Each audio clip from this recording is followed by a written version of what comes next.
So what's up, Detroit? It's Godwin here with Take Detroit, and this is episode 3 of the Take Detroit show. Today we have a special guest, halal food junkie. Man, you know, one of the things I love about your show is you are always making it more than food. It's bigger than food. Way bigger. Talking with people, way bigger. Let's go. Let's get it, right? So, we know you're a halal food junkie on Instagram. Yes. What does your mom call you? My mom calls me Abraham. No, well, you want to be real? Yeah. In Arabic, she calls me Brahim. Brahim. Brahim. She's like, Brahim. That's how I say in Arabic. Okay. Yeah. Well, I'm sure I'm going to mess that B and R roll It's okay. up. Just call me Abe. Call me Abe. I can call you Abe? Yeah, all right, man. Hey, I appreciate your flexibility, man, on the spot. So, Abe is a foodie with an emphasis on halal food in Dearborn, Michigan, all right? Dearborn? Yes. I'm trying to go to Metro Detroit, and then the expanding. goal is, let's go bigger than that. Yeah. National. Halal food junkie global. Inshallah, yeah. Yeah, inshallah, indeed, my bro, yes. One of the things, too, that I really want to thank you for is not putting Detroit in your name. Like, that's such a thing that a lot of, like, newer businesses are. How long have you been doing it now? About 4.5 years. 4.5 now? Yeah. You guys put, like, a lot of people, they'll be like, I'm going to be Detroit, whatever, but they live in Novi. Yeah. I appreciate. You know what's funny? When I first started this page, I had no idea what I was doing. Yeah. So the first day I started the account, I called it. No, I don't think anyone remembers this. It was called Dearborn Food Junkie. So really? I was just gonna stick to the city, but I never thought. So then I was like, you know what? I was like, let me call it Halal Food Junkie because I love halal food, and then junkie means you're addicted. Right. So when I called it that, a lot of people in my community, like especially the older generation, thought it was crazy. They're like, "What are you doing?" Because in our culture, I don't know if you know it, like they'll look at it as like it's not a good thing. You shouldn't be doing it. So what did I do? I went against everything. All the teachings. Yeah, of everything of what we learn and teach, And I was like, all right, bro, just call it Halal Food Junkie. And then a couple of years later, I'm like, you know what, man? With the name, I can go national and one day even go global. But my goal is national. Right. A goal that I would love to do. I'm sure, and we're going to break in all of that. Speaking of going against elders, we have a dish in our culture called fufu.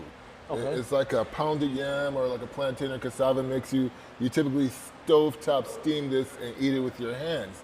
I personally decided that we were going to fry it and serve it fried. And so everyone was calling me, telling me it was sacrilegious and I was going to... You're going against the elders and all of that stuff, but I said, fuck it, man, y'all not paying my bills, we about to figure this out, right? Hey, so look, if you're interested in a business where it's about lifestyle, being a foodie, and talking with a social media influencer, this is the episode for you. So we're going to talk about how to grow social media accounts. We're going to talk about working with small businesses, and we're going to break down how to make some of that money online, right? 100%. Man, so before I go into that, let me just let people know what's going on here. So the Take Detroit show is an internet talk show hosted by me, Godwin. I'm one of the hostess here, as well as others, and we meet and have interesting conversations with interesting people here in Detroit. Today's episode is brought to you by Replay Cafe.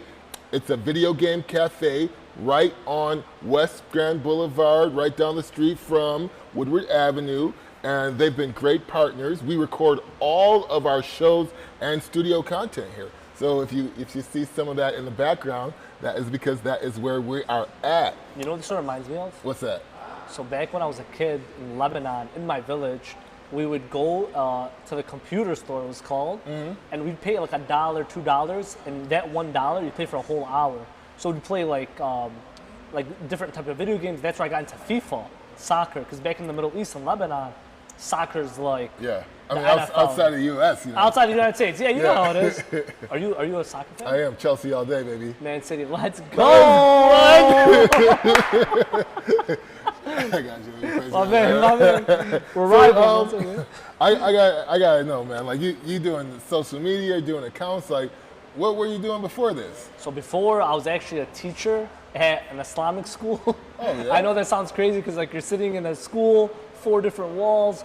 I always felt limited doing that. And I was like, there's something bigger out there, but I never knew what it was. So that was like the hardest thing for me to like start something new, 24 years old, didn't know what I wanted to do. How long have you been doing Halal Food Junkie now? 4.5 years going on to my 5th. So about 5 years ago, you were teaching at the Islamic school. Yes. Okay, and then Like what made it happen? yeah, were the kids on social media, and you're like, man, I could do that. Like, Actually, no. So how it all started. So I had a lot of like personal family issues back at home, and it's crazy. Like I don't really like talk about it too much, but so a lot of things were happening at home, and I needed a getaway. I needed something to like break up that monotony break up of life. just the lifestyle at home, Yeah. being sucked in and whatever.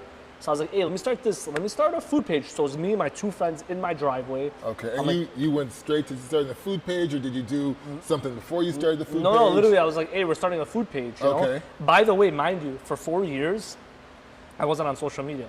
So I didn't have Instagram from 19 to 23. Imagine now I'm like all about, I'm like biggest like all about social media. You think about it. You probably had the best upbringing. You know, a lot of people in the tech field, like the owners of Riot Games, for example, they only give their children 7 hours a week, Oh wow. homework included, to do screen time. So you probably were able to develop quite a perspective that was protected from the societal That's norms true. of Yeah, social media and all that. It was crazy. I started at 23. I was with my boys. I was like, hey, let's start a food page. So the first day I called it Dearborn Food Junkie. Then I was like, two of them literally said, we're not doing it no more. So then after that, I was like, hey, I'm going to call it Halal Food Junkie. And that's where it all kind of started. So it was 3 of y'all, and they were like, we don't want to do this. And so you was like, fuck it, I'm going to do it on my own. Basically. That's beautiful, man. I love that. So, and I was looking at some of your background here. So, were you working for a company doing social media too, and then you started doing it, or you started your Halal Food Junkie, and you also were working for the company, and then? So I started Halal Food Junkie, and then as I was doing it, I was like, I started getting into social media. How can you monetize, make money, and all that stuff. So then I looked up social media management. And that's why I started doing social media management for like 13-hour days, working on food accounts, running their social media. On top of it, also doing Halal Food Junkie, and when you're doing that for 12, 13 hours, you're literally talking to people, you're driving from place to place. Your literally life is all about food, and you're on the public eye at all times. Yeah. You know what I'm saying? Yeah. And were you only doing food businesses? Did you do like? I was doing a couple like outside of food, like cars. No, hey, I'm actually into cars. Surprisingly, I know we're in the Motor City. We live in the Motor City. My father's actually an engineer, so it's about cars. But me, I'm all about food and sports. Okay, food and sports. Go Pistons. Lottery pick tonight, Let's right? go. You already know. Top 4. Shout out to Kate Cunningham and Detroit Pistons. I love you guys. Hey. Shout out to Hamid Diallo, man. Right. That's the man. So when you started making that transition, at what point did you say, okay, I need to stop working and do this on my own? Like full time? Yeah. So, I have a mentor, and he actually helped me out a lot. I had 2 actually. Shout out to mentors. Shout out to Muhammad Chandu, shout out to Hussein Sharara for really helping me out and being by my side at like the darkest times of my life, honestly. A lot of people don't know this about social media influencers, but we have to go up on camera and smile and laugh and be happy. But at the same time, we can be, not feeling well. Just like today, when I saw you earlier today, I wasn't feeling as well. When you came up to me, actually, you probably didn't know this. You came up to me, you were like being happy and energetic. I actually fed off your energy. You didn't know that. I wasn't feeling good for 4 days. Oh. Because I wasn't feeling myself. I was feeling down. I feel burnt out. Doing social media all the time. So a lot of people don't know that because I post every single day for the past 2.5, 3 years. You know what I'm saying? So when you came up to me, I'm being so honest with you. Like, I was telling my boy, I was like, man, this guy is such a nice guy. Like, I felt like you're like my brother. I'm not joking. That's what's you up. know what I'm saying? I So I appreciate you, that. honestly. Yeah. So, so my mentors helped me out a lot. Getting back to that, they would push me to like the limit. Literally, like, they'll tell me, you gotta do this, you gotta be positive, all that kind of stuff. Read books, do this, Right. What book they got you reading? So I read this one book called Limitless. I don't know if you ever heard of it. I think so. Is that about marketing? not necessarily marketing, but mostly about motivating and always, you know how social media works. You got to be consistent. You got to post every day. Every day. You know. Yep. So that was my thing. So it kind of pushed you into that. So let's kind of talk about, you know, what inspired you to be a foodie. Why do you like food so much? You know, growing up as a kid, my family used to always like laugh at me and stuff. They always like, you like to like, they would call me like the garbage disposal. Because anytime I would finish my food, I'm eating my brother's food. I'm eating my cousin's food. I'm like, I just love food so much. Yeah. And I love my aunt used to live next door to us, and I would just go to her house and just like eat whatever she had, and then go back home. Mom, what do you make for food? Not telling me that I ate, and not eat it again. So food was always a big thing for me, especially in our culture. Any culture. Can you cook? No. You just eat it. No, I just love eating. Hey, that's actually so hard to do, man. That's not a bad thing to be in. So you know you're expanding out of Dearborn. You're getting to Metro Detroit right now. You're probably like experiencing quite a lot of differences. Do you have a lot of background experiences in Detroit, or have you just now recently started coming to Detroit? So I know a little bit about Detroit, not too much. I'm still like working my way. I feel like Detroit's a really like big city with a lot of different. It's a melting pot of different cultures. Yeah. But I did learn about food in general because living in Dearborn, you're always stuck with the same people, the same food, Mediterranean. And once you get out of that bubble, or just in general, well, now Dearborn's a little bit more different. It's starting to show different food types, all that stuff. But we're still missing on different cuisines that when I travel to different parts, I was like, wow, we don't have this. We don't have this. So one of my favorite foods out of my culture is Pakistani food. I love it. You know what I'm saying? So learning about food, you learn about the different cultures and why they eat certain things. So with my page, actually, I don't want to. This is why I like to be a storyteller. Right. That's why I'm a big. I was a huge fan of Anthony Bourdain because he would talk more than food. He would talk about politics. He would talk about religion. The backgrounds behind the it. backgrounds. Yeah. Why is this race going through this? Why is this country fighting over this? Like, you learn all that stuff. You know what I mean? Because coming from like, so I was born and raised here, but when you went to go to the Middle East, I've seen some stuff that you're like, wow, like it's like this. Like, Yeah. You know what I'm saying? Yeah, you know, a lot of people don't know this. Me personally, my father, he fought in the Biafran Civil War in West Africa and Nigeria. Really? And, you know, when the British colonized and they united the tribes, the main ones being the Igbo tribe, the Yoruba tribe, and the Hausa tribe, there was a lot of infighting between those tribes as they were forced to become one nation. Really? Mainly because you've got a lot of different religious groups, different cultural and ethnic makeups being forced to ride under one flag or nation. But So do the foods kind of mix in as they're yeah, the foods do kind of mix in. But I'll say one thing about the magic of food, though, is that even despite the differences within that West African group, suya, which is a very, very popular dish in West Africa, it's a peanut dry rub chicken or shrimp or beef. I gotta try this stuff. 100%. I've tried African food before. I tried the African peanut butter peanut stew meat, mafe, and all chicken. that? Yeah. That's actually one. I actually told people in my community that's one restaurant that would do so well in my community in Dearborn, like the Metro Detroit area. Yeah. They don't even have that yet. Imagine making kebab, but on peanut butter with chicken with the spices and the meat. And the shrimp, game over. You're not telling. You're good. You're good. Yeah. I mean, you know, it's definitely a great equalizer. And you know, like I was saying, even with those cultures and tribes fighting each other, everyone in West Africa loves suya. You know, it's a very popular thing. So doesn't matter if they're fighting. Doesn't matter. You know. So that's one thing. That's one thing that I always try to like reiterate and explain on my brand. That food is the universal thing that brings people together, no matter what culture, race.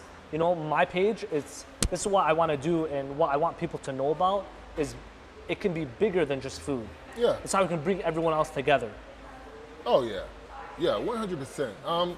What would you say are the biggest differences between Detroit and Dearborn? You know, lifestyle, culture, religion. What separates these two cities? I would say culture. I would say culture is definitely different. The way we live, the way how things are done, even at the home lifestyle. It's even the most basic things. A religion. religion is very different. Dearborn, as you know, is predominantly Muslims. So we pray 5 times a day, even during Ramadan, iftar. You know what I'm saying? Even after iftar, we have our like going to morning prayer, all that kind of stuff. So I would say Dearborn is conservative. For the most part. Is that a Republican or a Democrat area? No, I'll say Democrat. Democrats? Yeah. Okay, I got you. For someone not familiar with Dearborn, how would you describe it? Like, and then where would you go? Like, where do you go to eat? Is there a nightlife there? Oh my God, I would say Dearborn is probably the most unique city in the country, by far. Like, That's a bold statement. More unique than Vegas, Tinseltown? I think so. You know why? I think because with Dearborn, wherever I go for traveling, other Muslims would know Dearborn. They would know about the food scene, all that. Like, you're not gonna find halal food like you have in Dearborn. You know what I'm saying? Even the nightlife. The restaurants stay until sometimes 2 a.m., 3 a.m. You want to eat, you're sitting with the boys in the garage, playing some video games, chilling, watching NBA Finals or whatever. Yeah. You're calling up Tahama's, Basha's, or whatever restaurant that you're nearby. You're grabbing a chicken sub. Yeah. Oh, that's crazy. Detroit closes at 10 on the dot. 10 p.m. Nothing's here but a Coney Island. You want Really? food after 10? It's Coney's. Oh, so we're not in Coney right now. We're going after like the chicken subs, the pizza, late night subs. Shawarma chicken. Shawarma chicken, yeah. Yeah. Who's got the best shawarma in the city? Put me on the spot, huh? Oh yeah. Put me on the spot. Do we have? No, he's not gonna do it. No. Actually, my favorite chicken shawarma in Dearborn is probably Golden Bakery with their cheese bread, and so it's like a flatbread cheese bread. They put chicken shawarma on it, so it's like it's like hybrid. It's pretty cool. And then my favorite meat shawarma is Shati Yasmin Bakery. I love their meat shawarma. But I think there is also really great shawarmas. Actually, you know what? You know who's actually Golden Bakery though. Wait. But there's actually wait. You just take it back? Wait, no. Golden Bakery is, but no. Have you ever tried chicken too or no? No. So you ever see like the kebabs? Yeah. So chicken too, it's actually. I have had this. So there's a place called Kebab Inn, on Telegraph. It's unbelievable. Literally, coleslaw, fries, ketchup. It's like literally a Lebanese sandwich in Lebanon. Everything we eat is fries and ketchup. Fries, ketchup, and coleslaw. In Lebanon? Yeah, in Lebanon. So Okay. even when you go to some of the... How did French fries find their way in Lebanon? I have no idea. I have no clue. Hey, but you know what we're known for in Lebanon is the burgers. So when you have burgers, we always put coleslaw. So anytime you go to a place and you say Lebanese burger, you know that there's coleslaw in there. Okay. So that's, you know what I'm saying? Inside the burger? Inside. So that place, Kebab Inn, has a chicken too. And what I love about it, do you know what za'atar is? Yeah. I love za'atar, which is thyme. Yeah. And so they put thyme on there and they grill it. It tastes unbelievable. Wow, that's amazing. I'm definitely gonna go check these places out. So we're here to talk a little bit about some business too.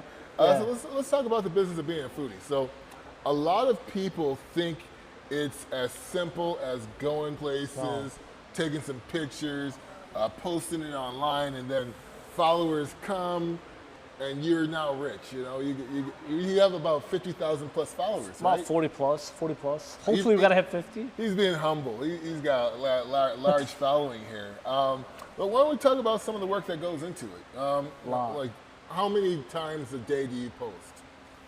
Sometimes 3 times, sometimes 2, sometimes 4, all depending on the algorithm. So there's a lot of times people don't know this. I'll go out of my way to places that they don't know that I'm coming, and I'll post them and shout them out and show love. So I've been doing that lately the last couple of days. I've been going all throughout Metro Detroit, just finding random places, hot spots, whatever, just to post them on the blog. Yeah. And then also... You were at Red Hook this morning, right? Yeah. So I just went in there. I was all right. They didn't even know who I am. Just come in, take a video, get out. Basically go there because I wanted content to keep going. And then on the flip side of that, you got to make money, right? If you want to keep going, you know how the life is. You got to make money to survive. So what I do, I figured out a way to monetize it, but also keep the genuineness of the platform. So I would showcase different places, have subscription-based models with the business, like agree with them, hey, I'll post this once or twice a month. Maybe you want to have new menu items, we'll do that. But how do I keep it going for people to not get bored? Very simple. Always got to find new spots. Always got to find new ways to get into people's, to watch you. You know. So next week, where am I going? For the first time ever, I'm going to New York City, the Big Apple, and that's where. So you're gonna start traveling now. Exactly. Okay. You know, so we had an interaction with Ahmed from the Golden Balance. Yeah. And he explained to me. By the way, I'm a big fan of him. Hey, if I ever meet this guy, I will literally be so freaking happy. We got to connect you guys.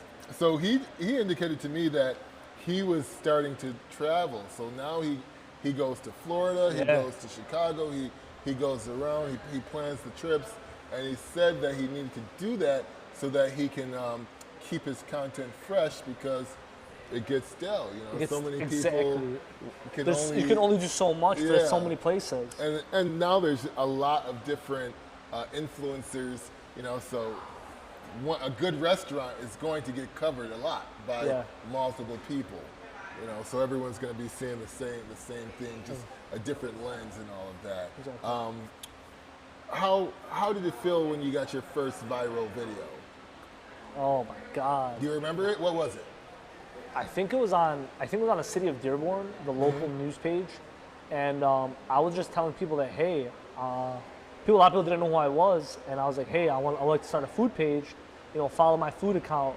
It'll be I want it to be the first halal food account, which I did not know that there was other halal food accounts already, but they didn't have halal food in the actual name like mine. Yeah. Does that make sense? It makes a lot of sense. So I didn't know that. So then, you know, there was, you know, of course, people supporting. There's also people like, you know, they weren't into it as much, but that is what it is. Because of the halal. Yeah. Yeah. Exactly. I mean, I'm pretty sure they're into it now.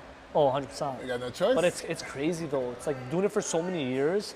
You're like, wow. Like, there's some people that still watch me since day one. There's of course people that are not watching anymore. Yeah. Some people follow. So I have to get used to that too. Like people that you know, like, why do you unfollow me? How does it feel when someone comes up to you in public, like you're shopping, getting your groceries, someone's like, Hey, you're the guy. Yeah, oh my God, biggest blessing ever. Yeah. Biggest blessing ever. And what really makes me happy is when I see kids from my community, the youth, which really is part of my brand, is helping out the youth. The youth man. The youth is insane. When Yeah. they love you, they love you. Yeah. And they're gonna grow with you for no matter how many years. They're gonna remember you forever. That's what Drake does. Oh, does it?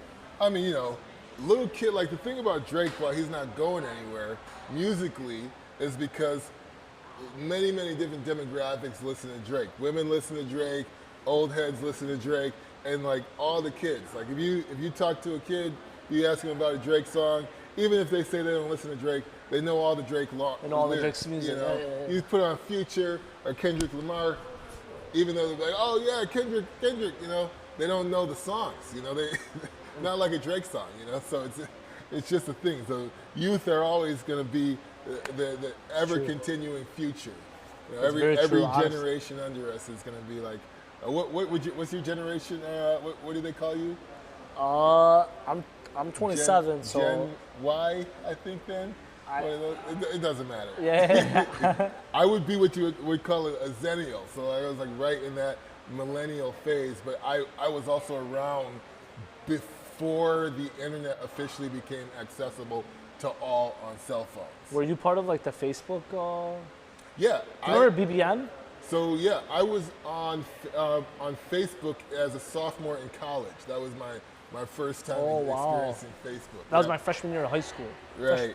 So when it happened, I remember very much having a conversation with my roommate about how Facebook was the place to go because you could poke the girls and you could find out who's on campus with you and all this stuff, or you could send little IM messages. I thought it was a very novel thing, especially because you had to be a part of a university or school initially to use Facebook when it was first released. It's true. And then now everyone can. Everyone, Yeah. What is your social media account of choice?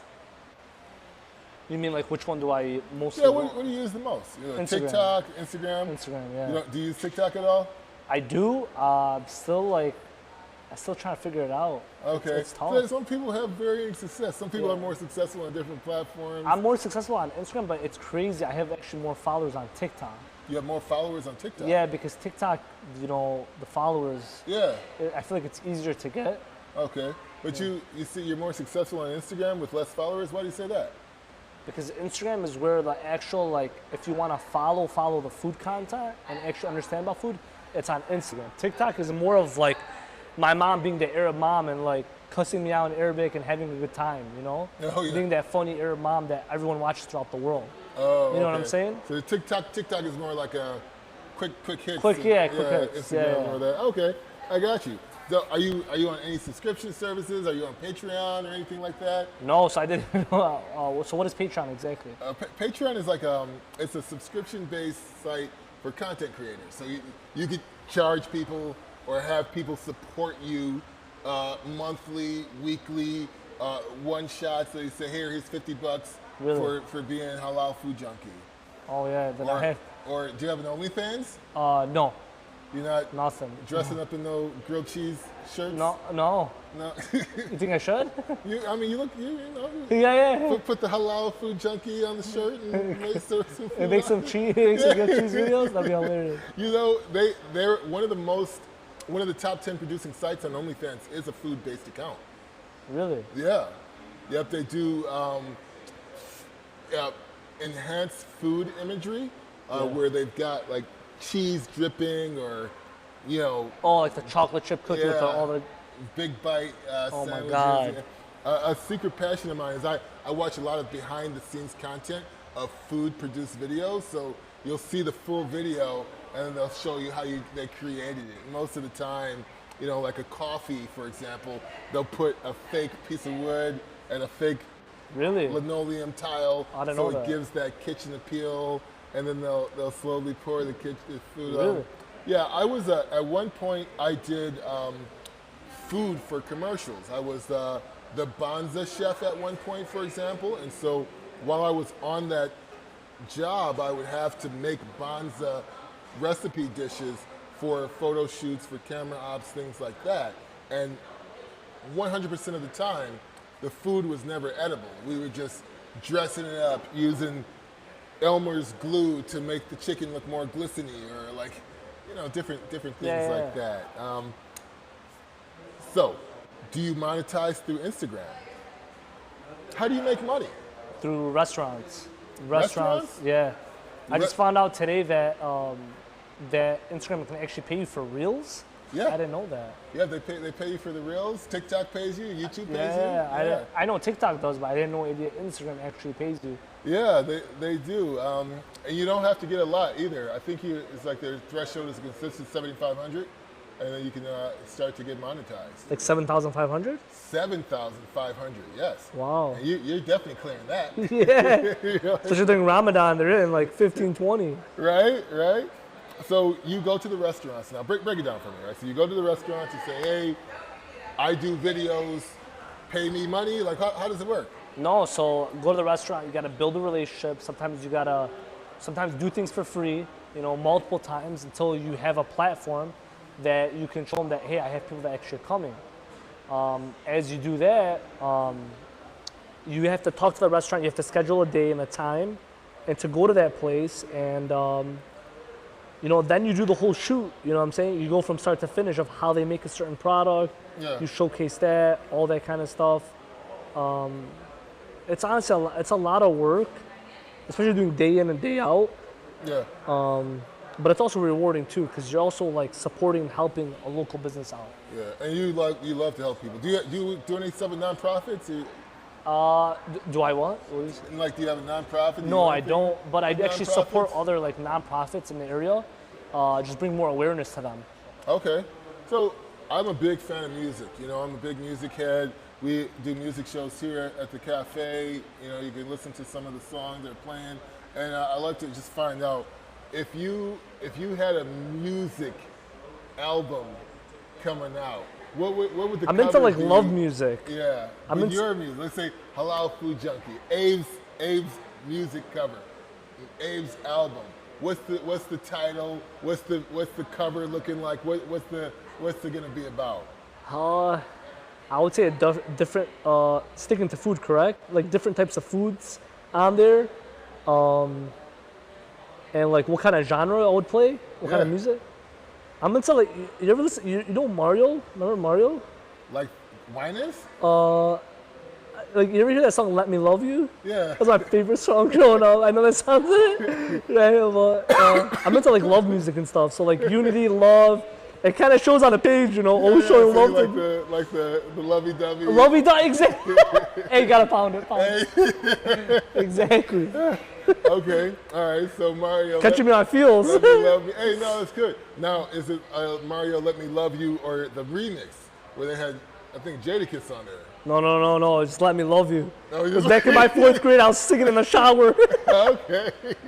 All right. I'm sure you have an excellent voice. So, who are some of your social media foodie influences outside of Anthony Bourdain? Honestly,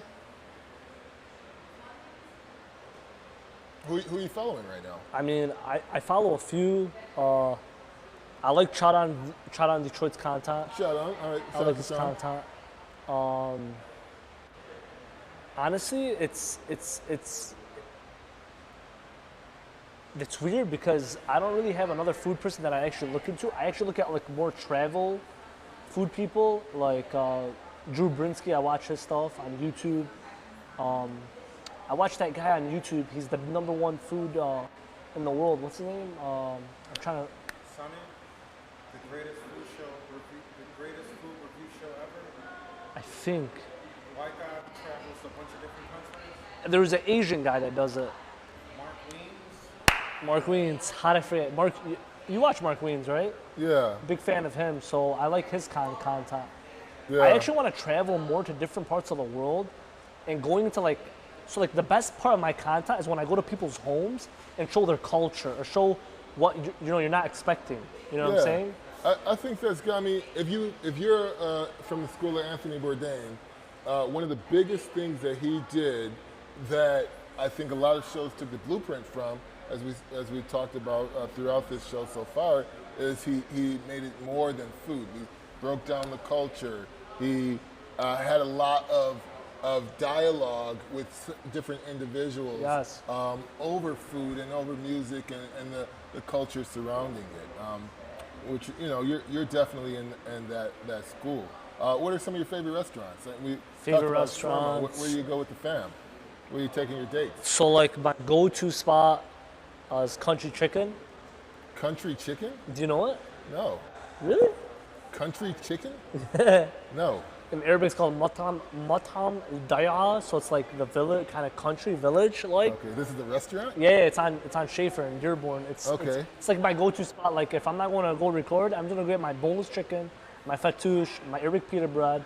I actually love Malik Al Kebab a lot. You take dates here? What is it? Are you married? No, not yet. Trying. Okay, Hope I we got get you. married. Hey, yo, please, Hey, he's gonna put it out there, huh? let people Hey, he's know. single out. Do you take dates here? Where's your date spot?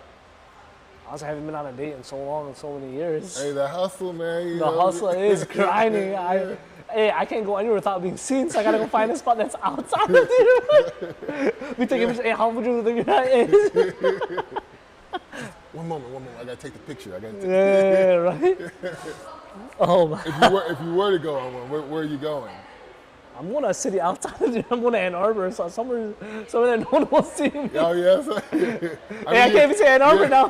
Yeah, you're expanding. No, they're gonna know you in that area. Yeah. So I'm a restaurant owner. I'm frequently approached by foodies quite a bit. These interactions can be very, very varied. Because sometimes you got somebody who has a little bit of passion and care.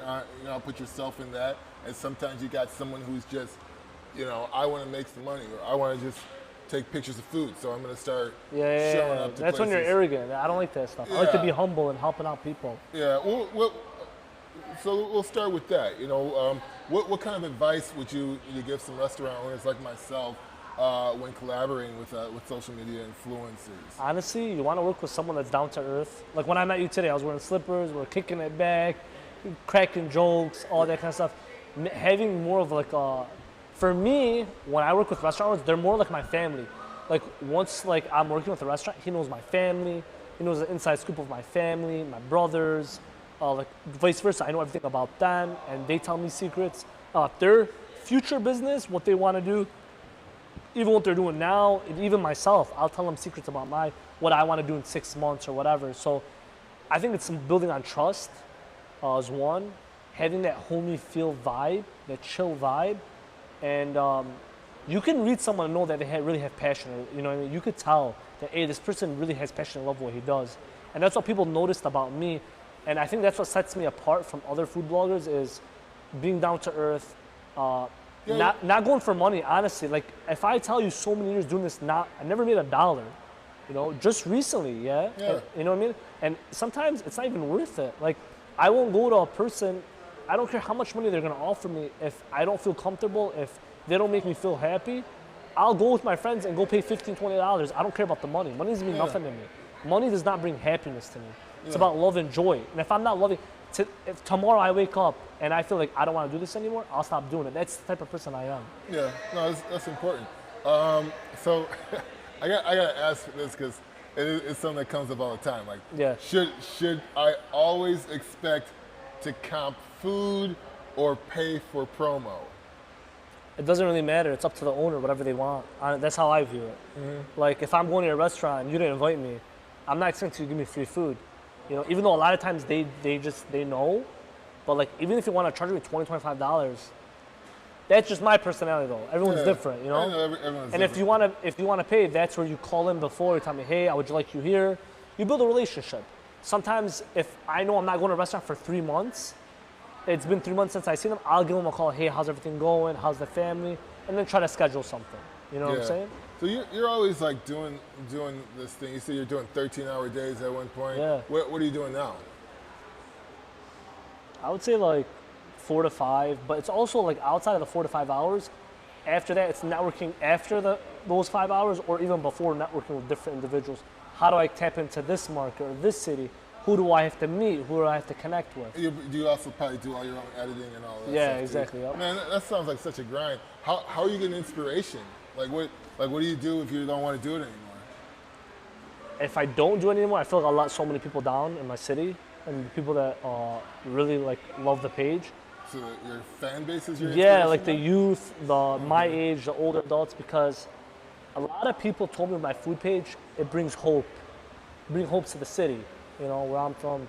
And I think if I let that down, you know, I let a piece of the city go down. Does that make sense? What do you mean? I think a lot of people use my page for happiness and stuff. I've had people that have had cancer that message me saying, hey, you made my day, you made me happy, all that kind of stuff. And I feel like it's kind of not that I have a duty, it's like I always want to make people happy. Okay, you know? All right, I got you. I mean,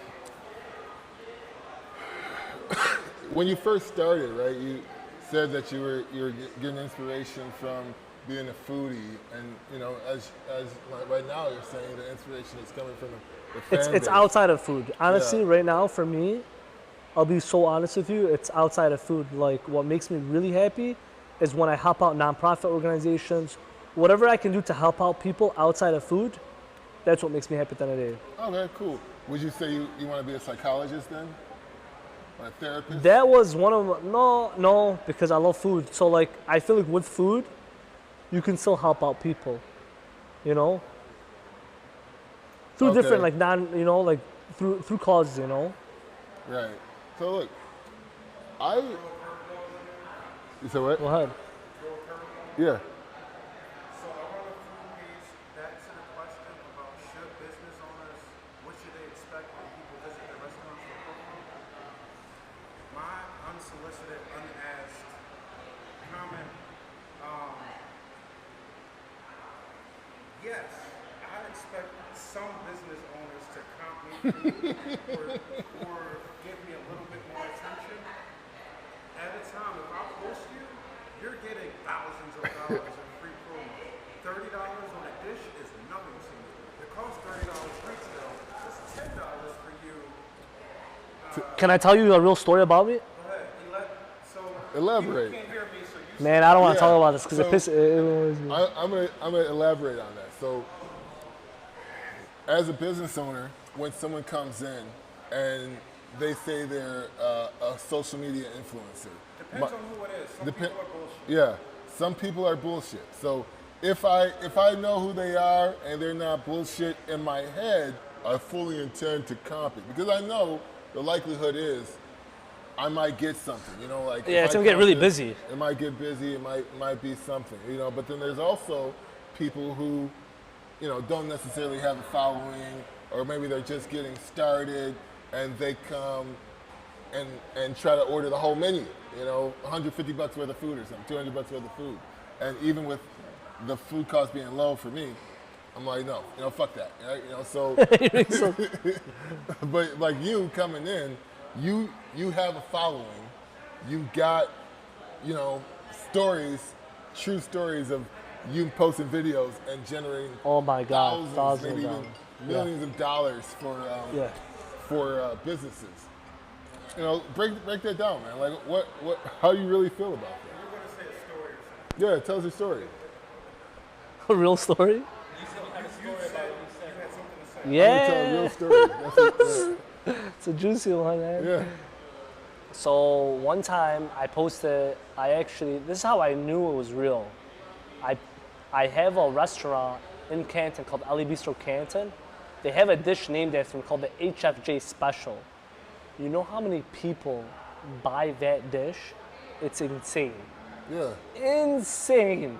So you went to a restaurant And they had my dish and I you- posted you it. made a dish with them. Yes. Do a trial and error. Never Okay. get, you know, you get a couple $100, but it's not like you're getting royalty. You're not getting any of Yeah. that percentage. You know, no. Bro, I one time went with my friends. I swear to God, 20 plus tables knew who I was with like, and by the way, when like Arabs go eat, they don't go one or two. They go deep. Yeah, They they go bring the 5 crew. guys. Yeah. They go 5 people. When they get one man ush at a bakery, no, they're getting 15, 20. Right. So I was like, wow. And the owner called me, cussing me out. He's like, bro, you're the real deal.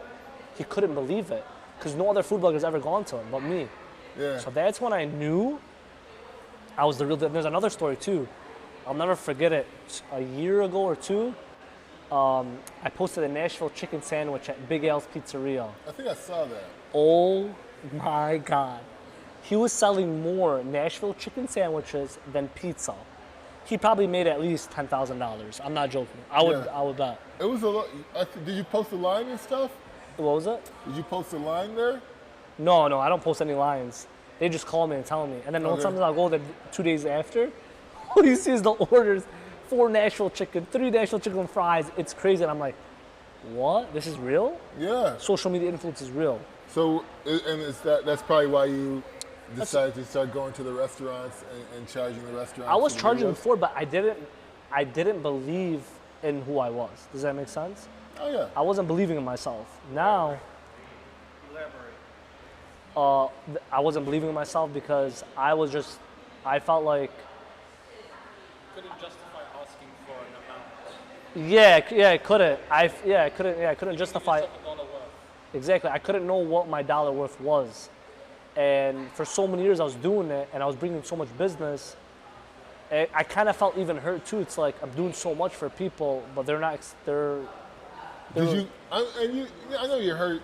So when you say that, like, are you hurt because they're not offering the money, or did you ask for the money and they were hesitant to give you the money, and then both. It depends. Depends on the situation. You know what I'm saying? But now it got to a point where I know my worth. I'm gonna feel more confident in saying the value that I say. You know, because I know what I bring to the table. yeah, You know what I'm saying? $10,000 a day. One time, you want to laugh? One time a business owner called me. So typically he makes $2,000 a day, right? Yeah. On a Friday, he calls me. He's like, "You're the GOAT." He started cussing, all this stuff. He's like, "You made me $3,500, almost $4,200." Wow. I was like, "What?" He's like, "Yeah." So it goes to show you, sometimes as a business owner, these restaurants, hey, this guy is the real deal. And it all depends. You know, as a restaurant owner, you can check their followers, you can check the engagement level. You know, do you ever check that or no? I do check it. I check it a lot. Because you can have 100,000 followers, they can be fake. Yeah, it can be. They can And then they can have views. 1,000 views in the reel. You know what I'm saying? So how do you find out if the followers are fake? Like, Oh, it's simple. Engagement level. you just check the engagement level? Yeah. I mean, sometimes it depends. Sometimes they're really bad. You know. Hey, I need water. Is that cool? Yeah. Well, We want to get you some water. I'm exhausted. Yeah. Oh, I need water. Yep, I'm just. Can we pause for a second? Is that you want us to pause or keep going? You keep going. You just want water? Yeah. I'm just tired. That's why. 100%. Oh, So how do you make social media work for you? Because you're on it a lot. You know, you're talking about engagement numbers. You know, like what insights do you have to grow your page and, the and impressions. reach followers? Impressions. Impressions? Shares. Yeah. Shares? How do you get shares and impressions? It has to be good content. I don't know. That's a good question. Depends on the content you put out there. Yeah. Yeah. I mean, like, because a lot of people can go and post a video, you know, post content. You know, we All they actually, had was open water. If you want a bottle, you Oh can my choose God, which I'm one. dying. so they have an example, right? You know, you do your different posts, you do your different content, all of that stuff. But at the end of the day, ultimately, we did an A/B test this morning. An example, we had 2 videos post. One video in 24 hours got 5,100 views. The other video in 24 hours got 500 views. You know, very, very distinctively different videos. So we find ourselves doing a lot of things like this, A/B testing. Things like So I that. do the same thing. So I noticed when I put energy to my video and love, videos do go viral. When That's energy and love in a video. How do you quantify that? just being energetic, being your I would say social media character, but it's really not Are you the same person in real life as your social media 100%, persona? 100%. No lies. No lies. I love being outgoing and energetic. I was too scared to be like that for my whole life until I started my food page. Because I thought So, people make fun of me and laugh. 5 years ago, you were shy. Oh yeah. I didn't even know how to talk to someone. Right now I can't even be talking to you right now. What? Yeah. You take a class or just the acumen of time and experience doing I think social time and media? experience, I think just talking to so many different people, so many different people in different fields, that I got accustomed talking to anybody. Yeah. Do you watch Joe Rogan at all? Sometimes, yeah. He does a master class on how to have a conversation with anyone and talk about anything. Like there's a method for it where you talk about recreation, you talk about your dreams or career, Yeah. and you talk about hobbies like food or whatnot. You know, do you include any of your personal life within your social media presence? Oh yeah. Showcase my mom. Yeah, that's what I'm gonna do. Showcase my mom. I showcase my brother. So my twin brother's autistic. He's You cognitive. have a twin? Yeah. Oh wow. You didn't know? No, I did not know that. He's cognitive impaired, so I take care of him, and this guy's become huge on my page. So after he's done eating, he does a thumbs up, and then everyone knows to do that after they're done Yeah. eating. So I started like bringing him more on the page, and it's actually took off. It's, you know, they love watching it. It's kind of done it. So I'm gonna say a word or a phrase, and I want you to finish the sentence. Okay? All right, let's do it. You only got 30 seconds. I'm gonna cut you off if you go longer. All right, All right. Some of my favorite restaurants in Metro Detroit are. Middle Eastern restaurants, I really think blank is overrated. money, Video games are. the best in the world. I love video games. Play every night, baby. What are you playing? I love Madden and NBA 2K all day. Okay. Hey, do you got PS5? Yes, and I also have the Xbox, so I play Xbox. What are you? PS5. Oh, okay. Catch me on the sticks, man. All right. Green bar, baby. If you want to grow social media, Stay consistent. Dearborn is. One of my favorite cities in the world. No. Everyone's home, exactly. Okay. How'd I mess that up? Dearborn's home, baby. The thinking too NBA hard. Finals winner will be. Can I say who I want, but who do I think, or no? Nah, we gotta know who it's gonna be. Going for my boy Jason Tatum, Jaylen Brown, the C's, Oh, Boston. man, you acting wild. What about you? Luka, baby. You want Luca? Well, no, Golden State. They're for sure winning it. You know, but You think over Boston with Marcus Smart and the guys? Golden State's gonna win for sure. 100%. yeah. 100%. Detroit is The Motor City, baby. restaurants and small business owners need to. Keep on the social media trend. That's what keeps them alive, I feel like. I want my future wife to Be the most genuine, pure soul you'll ever meet. That's what I want. genuine, pure soul. Yeah. I give out genuine, pure love, man. I expect the same back. Hey at man, home. the way you looking in my eyes, I know you mean it. Hey, I mean it, bro. If I were to go and open a small business, it would be a. Food, You would open a food business? 100%. Even after all the things you've seen in food, from the ups and downs, I know you've seen that I've stuff. seen so much. Yeah, I would. It's one thing I know and love. What kind of food business would you open? I'm not too sure yet, but if I had to pick, it'd be a different cuisine outside of Metro Detroit, like probably like a Korean barbecue, or my guy that I want to open up is sitting right there, so he's right there. That's the guy that I want to open up. Okay, you guys. This guy knows food more than ever. Yeah. That's a blessing. Are you in politics at all? You running for any office positions? No, people tell me to, but I'm straight on politics, yo. I just want Abdullah Hamoud to make it to mayor, and he did. Yeah, okay. Shout out to Abdullah Hamoud. Hey, shout out. For doing- He's running for mayor right now? No, so he is mayor. So Okay. I helped out in his campaign a lot. Oh, wow. Okay. A lot. What'd you do for his campaign? So there's Social media? So I was actually like his main guy, like one of his not main guys, but I was always shouting him out. And remember the big flood in Metro Detroit? Yeah. So we went into people's homes, and that's what helped me grow too. People were sending me their address to go clean up their houses with about 10 volunteers. Oh, wow. So So I'll tell you, Halal it's- Food Junkie was showing up to people's houses and Yeah, literally, we were taking out couches. It was carpets, Wow. sewer water. That's what helped my brand build. Was like, this guy's not just about food. This guy really cares about the city, and I Yeah. do. yeah. And that's where my mom came in the role. My mom was huge. Like, he even called me. He's like, "Thank you so much." Literally, Abdullah. yeah, it was crazy. Yeah, man, that is crazy. So, when you say it helped your brand grow, how like But it was unexpected. It wasn't because I was doing it because I wanted to grow the brand. yeah, I just like people would just started saying, "Oh, halal they were food sitting junkie hitting me. came," They were sending me. and- No, they were sending me messages. Come to my grandma's house. Go to my. In Oh, our city, everyone knows everyone. So yeah.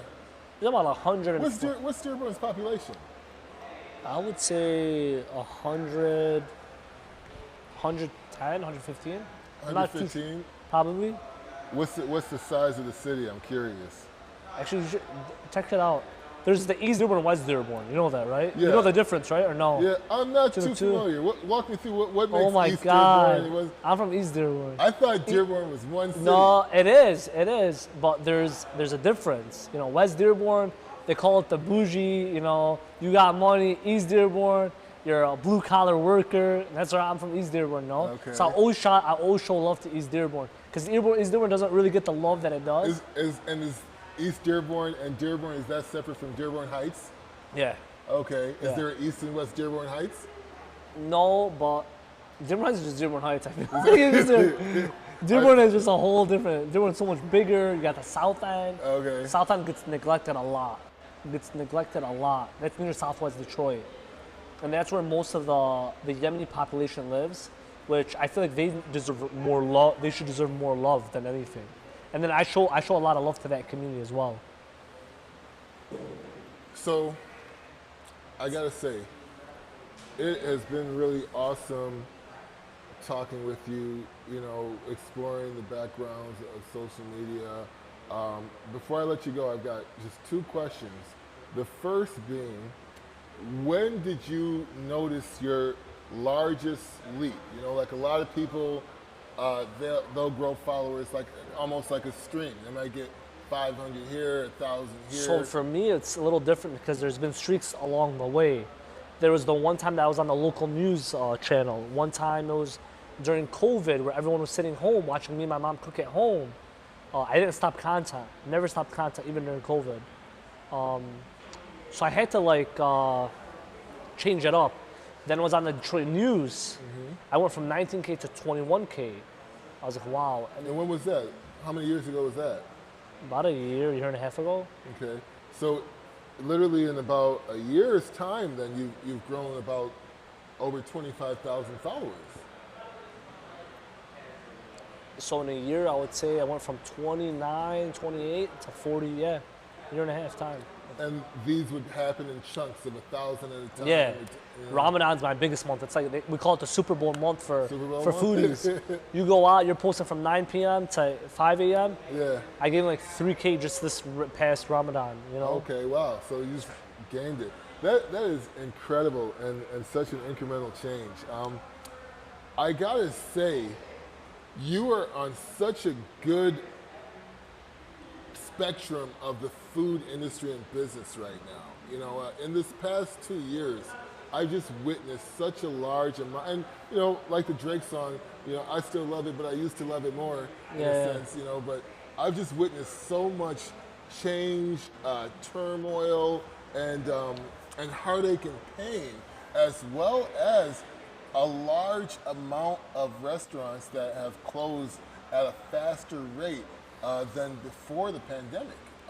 Even during the pandemic, a story that I never talked about that I think I do want to talk about. Let's hear it. During the pandemic, so many people had no food at home. They weren't making food. So what did we do? Me and a group of people. I used my connection with the restaurants to grab food and to feed the people in need during the COVID crisis, during like the midst of the crisis. Wow. You know. So you partnered with different restaurants. Yeah. You provided meals to people in need. How did you facilitate this? Did you Oh my get God! a list of I had one of people, my. or I had they one would of my. send you DMs? So no, we work with nonprofit organizations that gave us the leads or the information from the state, and then we had all their places. I would use my restaurant connections. Who were we gonna use that day? We'd use like 10 restaurants. Oh. Then we rotate. Did it for at least, say, a month. Man, that sounds And like, you gotta remember the restaurants were losing money. yeah, restaurants losing money. It sounds like such an immense amount of work. So in addition to you posting 3 times a day, prospecting clients to be on new video content for you, as well as searching and making these videos, you were also contacting restaurants to distribute meals for free, I imagine, to those in need during the pandemic. How many people did you feed total? I'm not too sure. It's been a while, but I'm just happy that we got to help out people, honestly. Yeah, You know. that's beautiful. I feel grateful for my platform because now I can use it to help out others. And do you ever find, would you ever use your platform to call out a bad review? Never. Everyone knows that about me. I'll never put a restaurant on blast. Okay. Well, I got to ask you, can you talk about your best food experience and your worst food experience? Best food experience ever was in Dallas, I would say. It was a Brazilian steakhouse. They'd only make halal beef, like steak, in Sunday and Wednesday. Unbelievable. Greatest. You would have a thing where you put green light go, red light stop. It was great. My worst food experience. Which one? That's the question. so many bad food experiences. I'm trying to think. The one that stands out to you the most. If you were to make a comic strip about this food experience with little panels, what would that food experience be? It was a restaurant that was serving burgers, and it was just all over the place. It wasn't. They weren't organized? What's all over the place mean? Like, yeah, they weren't organized. Staff was unorganized. The food just, you could tell they didn't have love. And you probably know this, you're a chef. Like, when you don't put your love into the food, you know that you're not gonna get the best product. That's why they say when you're eating at a restaurant, if that chef isn't there, the food might not taste as good. You probably heard that. Yeah, right? yeah. You know what I'm saying? I mean, It probably gets you so annoyed because you're on vacation with your family. Like, man, I just want 1 week off or a couple days off, but no, I got to go back to work. I'm losing out on this customer and that. You know what I'm saying? So Yeah. that was probably the worst. There's worse, but I on top of my head, I can't. Oh, actually, one time, a long time ago, it was way before my food page, in a restaurant. They had like a bug in their food. I was tripping out. wow. Yeah. Wow. Wow, right? Yeah, it was bad. You saw the bug?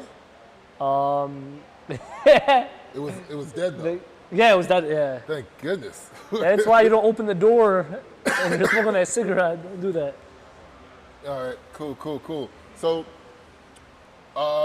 before we break down, let everybody know where they can find you. So you guys can check me out on Instagram at Halal Food Junkie, also on TikTok. Yeah, so you guys can see me Halal Food Junkie on TikTok as as well. well. Same Yeah, thing. how many followers do you have on TikTok? I think it's like 45 to 46, and then on Instagram it's 44. Okay. Yeah. And you said your engagement's higher on the Instagram. Instagram, Do you have any emails, any Facebook or anything like that? Facebook I have. I still gotta fix the profile pic. It's still my old logo. I changed a couple logos throughout time. Yeah. But no, Instagram's where you can get me through direct message. Who makes your logos now? One of my friends, he makes logos. You know, he's a creative designer. Is Halal Food Junkie just you, or are there other people? No, just me. But I like to bring people involved in there. Shout out to Abdul Karim for the logo. Gotta show him some love. Okay. Yeah. All right. Yeah. What's his Instagram? I think it's. I'm not sure. I'm not too sure. It might be Abdul Art Design. I'm not sure. No worries. It's No all worries. yeah. We'll figure it out. And then, do you have any special events, messaging coming up? Any special activities? You guys were at the Ramadan Food Festival. Ramadan Food Festival. I'm just gonna travel. I'm gonna travel throughout the whole summer and just go to Yep. different places and showcase different halal spots throughout the country.